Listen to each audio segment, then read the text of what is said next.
تماشاوانین هیجان ودگرن استانبولی لگل اکادمیسیان افق اوراز سلاو اوریز برز اوراز سرکمار اردوان دست نشان کرد لگل ناتو لگل امریکا پروسیک نو دست پیدا کن اف پروسه نرخاندن آویشت بگرن پروسیک چاواده با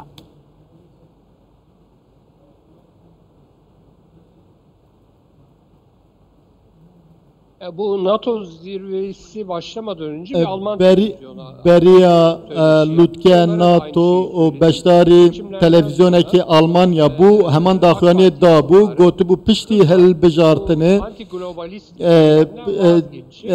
helvesa xoya diji cihane berda o dixwaze bir rojavayra yek ve jixwe wiha bu آلیدن به روسیه را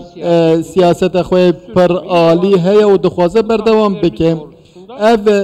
نرنین مراز درک چون تن دخوازه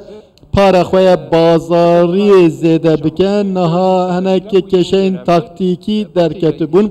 دوی دمه دا دخوازه پیوندین خواه بروجاوای را بهز بکن برز اوراز گریدا یکیتیا اروپا ترکیه وکی مرجکیش بو اندامیتیا سویدی آنی زمان الگورا بحوریاتا او کریترین کو یکیتیا اروپا جبو انداما هنه ترکیه دی جی بکه؟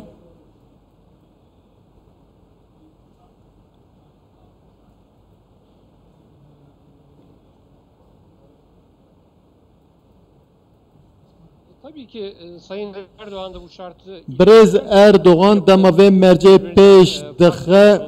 dizane ev her du ali cehev cudane NATO yekti Avrupa le gel ve dixwaze ve pevendiye xwe peş bixer reya ve jî بله بله تماشاوانین هجادی پیوندی عمل گل برز افق اوراز اکادمیسیان قطبو